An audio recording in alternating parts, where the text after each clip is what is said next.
یہ قرآن مجید نے 4 شرطیں لگائیں، فرمایا جس بندے میں یہ 4 خوبیاں پائی جائیں گی اسے اللہ کامیابی عطا فرمائے گا۔ مسلمان کی سوچ کے خلاف ہے یہ بات، یہ قرآن کی فکر کے خلاف ہے کہ اپنی فکر کرو، برما کے لیے، کشمیر کے لیے، فلسطین کے لیے بات نہ کرو، اپنی فکر کرو۔ یہ قرآن کی سوچ کے خلاف ہے، یہ قرآن کے پیغام کے خلاف ہے۔ اس لیے کہ اگر صرف اپنی بات ہوتی تو آمنو اور عامل الصالحات پہ بات ختم ہو گئی ہوتی، پھر بات آگے نہ چلتی۔ جب کہا گیا وتواصوا بالحق، حق بات کی تلقین کرنی ہے۔ اگر بات صرف اپنی ذات کی ہوتی تو ٹھیک ہو گیا تھا، نماز پڑھی، روزہ رکھا، حج کیا، ختم ہو گئی۔ لیکن میرے نبی پاک صلی اللہ تعالی علیہ وسلم نے ارشاد فرمایا، ایک بستی میں 2 3 4 نیک لوگ رہتے تھے۔ میرے پیارے کریم رسول فرماتے ہیں 3 4 بڑے پرہیزگار، متقی، صاف ستھرے صوفی صاحب، درویش صاحب، علامہ صاحب، بڑے جو کہتے تھے بالکل جی میں کوئی بات نہیں کرتا، کسی بادشاہ کو نہیں چھیڑتا، میں تو بس لوگوں کو اللہ اللہ بتاتا ہوں، میرا کوئی تعلق نہیں، کوئی مرے کوئی جیے، بڑے نیک صاف ستھرے پرہیزگار۔ باقی ساری بستی گناہ کرتی تھی۔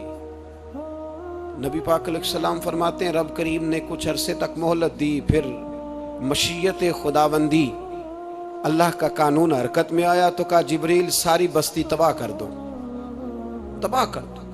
اللہ مہلت دیتا ہے، مہلت دیتا ہے۔ ہم لوگ سمجھتے ہیں نہیں نہیں ہماری سیاسی چالیں صحیح چل رہی ہیں، اللہ مہلت دیتا ہے۔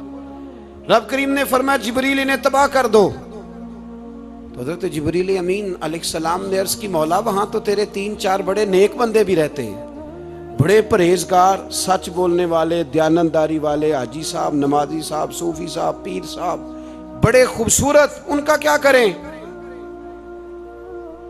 تو میرے محبوب پاک علیہ السلام فرماتے ہیں رب کریم نے فرمایا سب سے پہلے انہیں تباہ کرنا، سب سے پہلے انہیں سب سے پہلے، اور الٹ دو بستی، پہلے ان کا نمبر لگاؤ۔ یا اللہ ان کی کیا غلطی ہے؟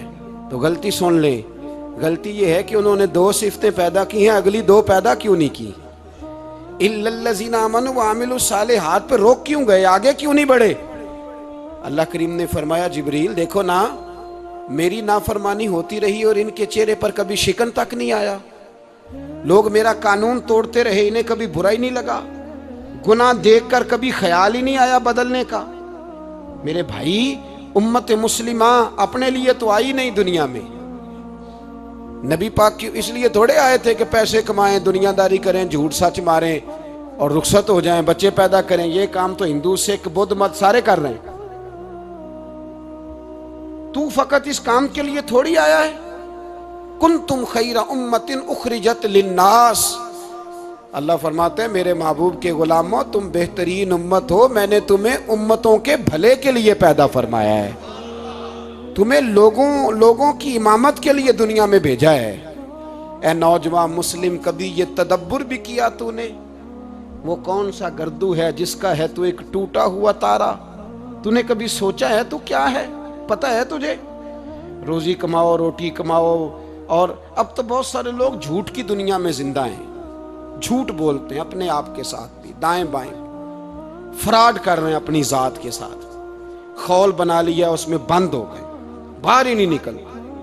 اپنے ملک کی سوچو، اپنی بات کرو۔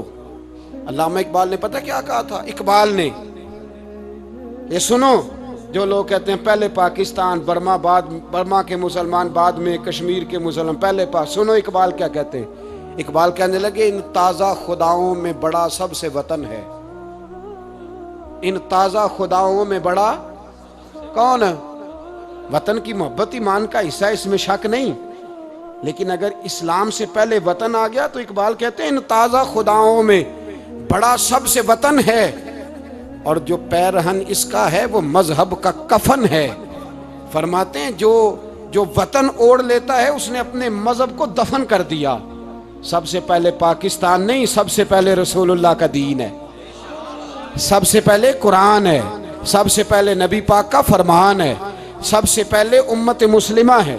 ان تازہ خداؤں میں بڑا سب سے وطن ہے، جو پیرہن اس کا ہے وہ مذہب کا کفن ہے.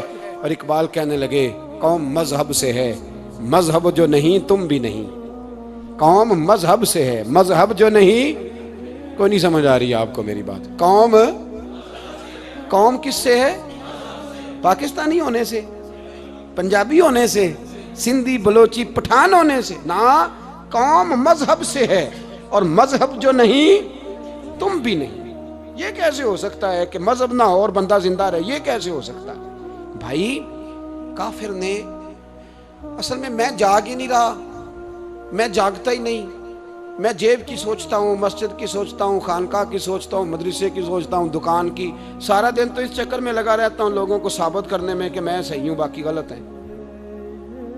میں تو اپنی ذات کے خول سے اٹھ ہی نہیں رہا.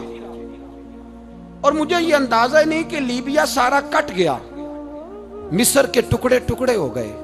مجھے پتہ ہی نہیں کہ شام، جس کے بارے میں میرے نبی پاک علیہ السلام نے فرمایا مکے اور مدینے کے بعد اللہ نے سب سے زیادہ برکتیں ملک شام میں رکھی ہیں. اور حضور نے فرمایا جس نے ہجرت کرنی ہو وہ شام جائے. اتنا اعلیٰ ملک سارا کٹ گیا. 4,000 ہزار لوگ ایک ایک دن میں قتل ہو گئے. پر میرا گھر اب آباد ہے نا، کوئی حرج نہیں. وہ کٹتے ہیں تو وہ دور ہیں، کٹتے رہیں. فلسطین میں ہمارے ہاں معراج کی محفلیں بڑی جم کے ہوتی ہیں. سارے لوگ پڑھتے ہیں سبحان الذی اسریٰ بعبدہ لیلا من المسجد الحرام الی المسجد الاقصی. انہیں پوچھو روز قرآن مجید میں مسجد اقصی کا نام لینے والوں، تو مسجد اقصی کہتے ہو تو تمہیں اللہ کتنی نیکیاں عطا کرتا ہے. بتاؤ تو صحیح مسجد اقصی کدھر ہے؟ اور اب تو میری طرح کے مولوی آدھی حدیث سناتے ہیں، کہتے ہیں مسجد نبی میں ایک نماز پڑھو تو 50,000 کا ثواب، حرم شریف میں پڑھو تو 1,00,000 کا ثواب. مولانا حدیث یہاں سے شروع نہیں ہوتی. کھولو تو صحیح کنز المال، پڑھو مسند امام محمد بن حنبل، حدیث تو یہاں سے شروع ہوتی ہے. میرے نبی پاک نے فرمایا مسجد اقصی میں جس نے ایک نماز پڑھی 25,000 کا ثواب، اور میری مسجد میں جس نے ایک نماز پڑھی 50,000 کا ثواب، اور اللہ کے گھر بیت اللہ جس نے پڑھی 1,00,000 کا ثواب. مسجد اقصی کا تو ذکر ہی چھوڑ گیا ہے. کیوں؟ وہ مسجد جس کی طرف منہ کر کے 15 سال میرے نبی پاک نے نماز ادا کی. کس نے؟ بولیے گا.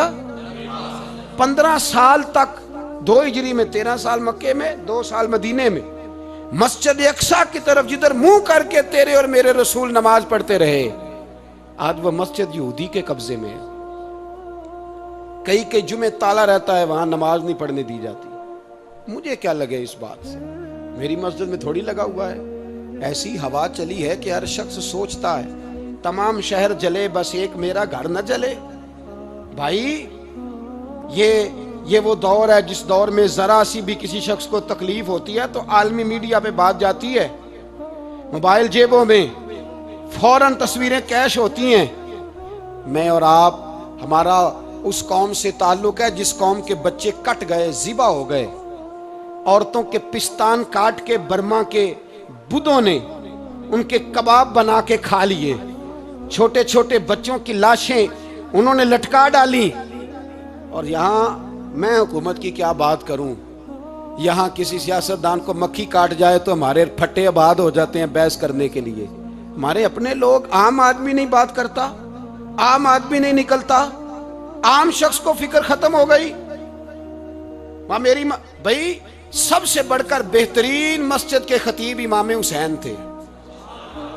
مسجد نبی سے بڑی بھی کوئی مسجد ہوگی جس ممبر پر رسول پاک بیٹھ کے خطبہ دیا کرتے تھے؟ اور میرے مصطفیٰ کے آستانے سے بڑا بھی کوئی آستانہ ہوگا جس کی سجادگی امام حسین کے پاس تھی؟ کہتے ہیں ہمارا کیا تعلق، ہمیں کیا لگے، جو مرضی ہوتا پھرے. امام علی مقام آرام سے مسجد نبی میں بیٹھے تھے. زمانہ پوری دنیا سے جاتا تھا، ہاتھ چومتا تھا، قدموں میں بیٹھتا تھا. اتنے بڑی عظمت والی بھی کوئی شخصیت ہوگی جس کے رگوں میں رسول اللہ کا خون دوڑتا ہے، جسے حضور اپنی زبان مبارک اس طرح وہ چوسا کرتے تھے جیسے عرب کے لوگ پیاس کے عالم میں کھجور چوسا کرتے تھے. اتنا بڑا بھی کچھ شخص تھا. لیکن جب دین پہ کڑا وقت آیا تو حسین نے مسجد کی خطابت نہیں بچائی، آستانہ نہیں بچایا. امام علی مقام نے کہا کوفہ لٹتا ہے تو لٹتا رہے، دمشق میں فساد ہوتا ہے تو ہوتا رہے. وہ ملک شام کی بچیاں رو رہی ہیں تو روتی رہیں کہ ہم پہ یزید قابض ہو گیا، میری مسجد آباد ہے، کافی ہے؟ نا، امام حسین نکلے اور نکل کے کہنے لگے جنت البقیع والی جگہ پہ کھڑے ہو کہ یا رسول اللہ میں جا رہا ہوں اور آپ کے لیے جا رہا ہوں، اس لیے کہ مجھے اس شام کو بچانا ہے جس شام میں رسول اللہ کا کلمہ پڑھنے والے لوگ بستے ہیں، مجھے کوفہ، دمشق، مصر کے لوگوں کو بچانا ہے۔ نانا تیرے کرم کے خزینے کی خیر ہو، میں جا رہا ہوں تیرے مدینے کی خیر ہو۔ نکل کھڑے ہوئے امام علی مقام، میدان میں نکلے، کس کے خلاف؟ بولے کون تھا؟ یزید مسلمان تھا، اس وقت تک تو سب نے مسلمان لکھا ہے، جس نے کافر کہا شہادت امام حسین کے بعد کہا۔ جرم کیا تھا؟ میری گردن جھک جاتی ہے جب میں یہ بات کرتا ہوں، ایمانداری سے کہہ رہا ہوں، جوش خطابت نہیں، میری گردن جھکتی ہے جب میں یہ لفظ ادا کرتا ہوں۔ امام علی مقام اس شخص کے خلاف نکلے، سارے خطبے امام حسین کے پڑھ کے دیکھو، امام حسین نے فرمایا یزید شرابی ہے۔ شرابی مسلمانوں کا حکمران ہو سکتا؟ آپ نہ بولیں بے شک، پر بات تو سچی ہے نا۔ امام حسین نے فرمایا شرابی کو ووٹ دیا جا سکتا؟ فرمایا رنڈیوں کا ناچ دیکھتا ہے جو مجرے دیکھے، جو رنڈیوں کے ناچ دیکھے وہ مسلمانوں کا حکمران ہو سکتا؟ امام حسین میدان میں نکلے اور 18 سال کے علی اکبر سے لے کر 6 مہینے کا علی اصغر دے دیا، لیکن شرابی کو برداشت، بے حیا کو برداشت تو میں کیسے کرتے؟ دوستی قاتل سے بھی، مقتول سے یارانہ بھی، اپنی جیب سے فلیکسیں چھپوا کے ظالموں، جابروں، بدماشوں کو ووٹ دیتے ہو۔ امام حسین کو تیری دیگ کی ضرورت ہے جو تو 10 محرم پہ پکاتا ہے، چاولوں کی ضرورت ہے جو تو نے 9 محرم کو پکائے، ان کو اس بریانی کی حاجت تھی جو تو نے پکائی ہے۔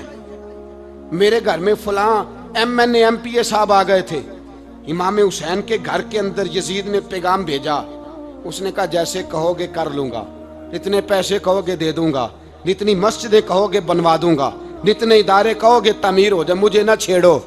آپ نے فرمایا نا، مسجد مدرسے اس وقت آباد رہتے ہیں جب حکمران صحیح ہوتے ہیں، اور جب حکومتیں غلط ہوتی ہیں تو پھر مساجد آباد، پھر مدارس کی آباد کاری ہو ہی نہیں سکتی۔ میں دین میں نیا رکھنا کھول دوں؟ امام علی مقام کھڑے ہوئے، پر میں کیا کروں؟ حکومت کیا کروں؟ حکومت سے کیا کہوں؟ اگر میری ملت کے اپنے جوان کے موبائل میں رنڈیوں کا ناچ ہو تو 10 محرم کو تو امام حسین کربلا میں تڑپ جاتے ہوں گے۔ اگر 9-10 محرم کو جو نکلا امام علی مقام کی بات کرنے کے لیے، وہ نوجوان اگر سگریٹ کا، شراب کا، بدماشی کا عادی ہو تو حضرت علی اصغر کہیں گے نا میری قربانی کا کیا بنا؟ وہ تو نکلے تھے عریانی اور فحاشی کے خلاف، اور اگر ملت کا جوان روز چوک میں کھڑے ہو کے لڑکیوں کو تاڑتا ہو تو حضرت علی اکبر تو اپنی قبر میں روتے ہوں گے کہ یہ اس قوم کے لیے جان دے دی جو آج یزیدی طریقوں پہ عمل کر رہی ہے، جو ساری رات گند دیکھ کے سوتی ہے، جو ساری رات بے حیائی، فحاشی اور عریانی میں لگی رہتی ہے، ان لوگوں کے لیے جان دے دی۔ اتنا ظلم ان شہیدوں کے ساتھ، اور 10 محرم کو دیگ پکا کے کہتا ہے میں امام حسین کا ماننے والا ہوں، میں امام علی مقام سے پیار کرنے والا ہوں۔ نہ بھائی، نہ دو رنگی چھوڑ کے یک رنگ ہو جا، سراسر موم ہو جا یا سنگ ہو جا، امت مسلمہ کو بیدار ہونا پڑے گا۔ امام علی مقام میدان میں نکلے، ڈٹ کے نکلے، اور امام نے فرمایا میدان میں نکل کر کہ میرا وطن مدینہ ہے، میرا وطن مدینہ ہے، پر مدینہ بعد میں، رسول اللہ کا دین پہلے۔ تو پاکستان کی بات کرتا ہے؟ امام علی مقام نے فرمایا مدینے کی شہریت بعد میں، رسول اللہ کا دین پہلے، اور تیرے تو بچے عام سے ہیں۔ امام حسین نے فرمایا میری گود میں جو بچے ہیں وہ رسول اللہ کے نواسے ہیں، پر بچے بعد میں، نبی پاک کا دین پہلے۔ آپ نے فرمایا تیری بیٹی بڑی باوقار ہوگی، اس کی بڑی عزت ہے، تو کہتا ہے بیٹی کی وجہ سے بلیک میل ہو گیا، لیکن جو شان خدا نے حسین کی بیٹی کو عطا فرمائی، جن بچیوں کا سر کا بال ننگا ہو جائے، سر کا بال ننگا ہو جائے، تو امام شورانی فرمایا کرتے تھے اگر مدینے میں کسی سیدزادی کے سر کا بال ننگا ہوتا تھا تو سورج اپنا منہ چھپا لیا کرتا تھا، سورج چھپ جاتا تھا بادلوں کی اوٹ میں، اور مدینے والے سمجھ لیتے تھے کہ گھر میں کام کرتے کرتے کسی سیدزادی کے سر کا کوئی بال ننگا ہو گیا۔ ان شہزادیوں کا اتنا وقار، پر امام علی مقام نے فرمایا بیٹیوں کی فکر بعد میں، رسول اللہ کا دین پہلے رسول اللہ کا دین۔ قوم مذہب سے ہے، مذہب جو نہیں تم بھی نہیں۔ یاد رکھ میرے بھائی، امام علی مقام رضی اللہ تعالیٰ عنہ نے میدان میں نکل کر پہلے مذہب کی بات کی، اور آج دین نبیدہ وانگ یتیمہ رووے تے کرلاوے تے آکھے میں کتھوں لبا عمر بہادر، میں کتھوں لبا عمر بہادر جیڑا مینوں سینے لاوے، معصوم بچے معصوم۔ آج تک کدھر ہے تمہارا اقوام متحدہ؟ بلاؤ نا اسے۔ بھیک مانگتے پھرتے ہو کافروں سے، بھیک مانگتے ہو۔ بچہ شام کو گھر نہ آئے تو ماں دروازے پہ نظر لگا کہتی بیٹے ٹائم پہ آ جایا کر، مجھے نیند نہیں آتی، وقت پہ۔ برما کی اس ماں سے بھی جا کے پوچھو جس کا بچہ پلٹ کے آئے کوئی نہیں، آیا ہی نہیں، اس سے بھی پوچھو۔ بچے نے آدھی رات کو روٹی مانگ لی تو فالج زدہ ماں، اس کو فالج تھا، وہ رینگتی ہوئی اٹھی اور اس نے اپنے لال کو روٹی پکا کے دی۔ باپ کہتا رہا چل چھوڑ سو جا بیٹے تیری اماں، اس نے کہا نہیں مجھے نیند نہیں آتی، بیٹا بھوکا ہے۔ اس ماں سے بھی کبھی پوچھ، اس ماں سے جو بنگلہ دیش کے خیمے میں بیٹھی ہے، تو بی بی سی لندن کا رپورٹر کہتا ہے کہ تیری خواہش کیا ہے؟ کہتی کوئی بھی نہیں، چلو 2 دن کے بعد ہی صحیح میرے بیٹے کو ایک روٹی دے جایا کرو، یہ روٹی مانگتا ہے مجھ سے، میں کدھر سے لاؤں؟ یہ لوارث قوم ہے، میں حکمران سے جا کے بات کروں؟ جب میرا اپنا نمازی مسلمان کہتا ہے پہلے پاکستان کے بچے تو پال لو، میرے بھائی تجھے خبر ہی نہیں۔ یہ تو جانا تو کبھی گنبد خضرا پہ، تو میرے مصطفیٰ نے فرمایا من ازا مسلم فقد ازانی، فرمایا جب میرا مسلمان تکلیف میں ہوتا ہے تو میں گنبد میں تکلیف میں ہوتا ہوں، مجھے درد ہوتا ہے، مجھے اذیت ہوتی ہے۔ پوچھ جا کے محبوب پاک سے، میرے عزیز کسی کو غم ہی نہیں ان لوگوں کا، کسی کو پرواہ ہی نہیں، کچھ سوچتا ہی نہیں ان کے بارے میں۔ میں اپنے گھر میں مست ہوں، آپ اپنے گھر میں مست ہیں۔ میرے رسول اللہ کی امت لٹ گئی ساری، جگہ جگہ تباہی، 1 انچ دھرتی پر زمین ایسی نہیں جو کافر کی ہو اور خون بہتا ہو۔ ایک ریمن ڈیوس امریکی کتا یہاں بند تھا مسلمانوں کے قتل میں، انہیں اپنی قوم کی اتنی فکر تھی وہ راتوں رات چھڑا کے لے گئے، لیکن میری اور تیری بہن عافیہ صدیقیہ سالوں سے بند ہے۔ تڑپ کے پوچھا ہے مسلمانوں نے کہ اس کی غلطی تو بتاؤ، اس کا قصور نہیں پر وہ بند ہے، کوئی نہیں بات کرنے والا، کوئی نہیں۔ مسجد جانے جمعہ تو پڑھانا ہے، اس میں غرض نہیں درد ہے کہ نہیں کہ، اس میں تو اتنا پتہ ہے کہ گھنٹے تقریر ہے کرنی ہے۔ پیر صاحب صبح سے شام تک تعویذ لکھتے، سیاستدان صبح سے شام تک جنازہ بھی تب پڑتا ہے کہ مجھے ووٹ ملیں گے۔ تاجر کہتا ہے بس دکان چلنی چاہیے، مر جائے میری طرف سے ساری دنیا، بس کرو اس خول سے باہر نکلو۔ اے نوجوان مسلم، کبھی یہ تدبر بھی کیا تو نے وہ کون سا گردوں ہے جس کا ہے تو ایک ٹوٹا ہوا تارا؟ تو نے سوچا ہی نہیں کبھی، تجھے کبھی خبر ہی نہیں ہوئی کہ یہ کس قدر بڑا کام تھا؟ میرے رسول پاک صلی اللہ علیہ وسلم کے غلاموں جاگو۔ میں دعائی دیتا پھرتا ہوں، میں کہتا ہوں جٹ بن کے بڑا جی لیا، بٹ رائیں انصاری بن کے بڑا جیا، بس کر دو بس کر دو، اب مسلمان بن کے جینا سیکھو، اب اپنی پہچان رسول اللہ کی غلامی بناؤ، اب کہو پہلے دین باقی ہر چیز بعد میں، بس کرو بہت ہو چکا ہمارے ساتھ، اب تھوڑا جاگو۔ میں بہت ساری باتیں دل میں لے کے آیا تھا جو آپ سے کرنی تھی، پر یہ لفظ ہیں کہ ٹوٹتے ہی جا رہے ہیں، بات ہے کہ سمت کا تعین ہی نہیں ہو پا رہا۔ میرے بھائی میں تو کبھی کبھی سوچتا ہوں لگتا ہے رب بھی ناراض ہو گیا ہے اور ہمیں منانے کا طریقہ بھی بھول گیا ہے، نہ ہماری مسجدوں میں تہجد پڑھی جاتی ہے، نہ کسی کو نماز توبہ یاد رہی، نہ کوئی استسقاء والا ہے، کوئی نہیں۔ جو پیر صاحب کے پاس جا کے بیٹھتا ہے تھپکی دیتے ہیں، کہتے ہیں جا تیرا کام ہو جائے گا، موج کر،